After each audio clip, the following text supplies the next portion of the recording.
Now, meanwhile, we know that the bombing of civilians in Gaza and Israel's escalating tactics are the main focus of the United Nations Security Council today. A panel of UN and humanitarian organizations has been meeting this week with the goal of better protecting civilians in armed conflict zones. The CBC's Chris Reyes joins us now from inside the UN headquarters in Washington, or in New York, pardon me. Chris, what have we heard from the council so far? Well, Arthi, what we've heard so far this morning is a dark, dismal picture of what it's like in conflict zones around the world. And what the Security Council was told is that modern warfare is more cruel, more dangerous, and more lawless than ever. This is coming from a new report from the Secretary-General on the protection of civilians in conflict zones. First to brief was the UN's humanitarian chief, Tom Fletcher. He opened with this sobering line. He said, "Scaffolding built last century to protect us from inhumanity is crumbling." Mr. Fletcher then gave a rundown of what the UN has found investigating the toll from these wars in Gaza, Syria, Ukraine, South Sudan, just to name a few. These are the 2024 numbers. 36,000 civilians killed across 14 conflicts, a 7.5 increase from 2023.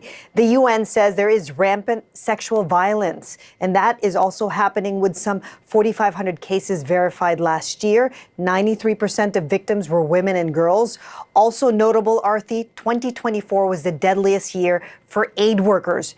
Journalists were also a common target. 53 were killed in armed conflicts last year. Mr. Fletcher also noted that AI is posing a dangerous threat to how war is conducted, and that technology could do away with compliance and human oversight. Here is his call to action. All this undermines the very purpose of the rules of war: to limit human suffering in armed conflict. All this jeopardizes the protection architecture that took decades to build. There is, though, another path, provided that this Council and Member States take action to salvage what they have built. Arthi, more than anything, what we really heard from the briefers was a collective desperation for the Security Council to act, to not ignore what's happening on the ground, and to not allow for these exceptions that states are making when conducting military action. For example, who is a lawful target? What constitutes a military objective? Or what level of civilian harm is considered proportional? Here's what the head of the International Committee of the Red Cross had to say. I'm calling on this Council to prevent any permissive signals that IHL can be ignored, that life-saving aid can be denied, and that principled humanitarian action can be replaced.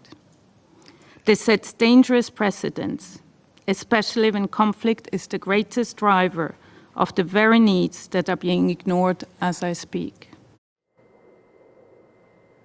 And particularly notable, Arthi, is that, as we heard from the member states, Gaza was repeatedly given as a striking example of some of these atrocities in conflict zones. Now, in this report, the Secretary-General is calling on member states to integrate protection of civilians into their military strategies. Chris, thanks for the latest on this. That is the CBC's Chris Reyes in New York.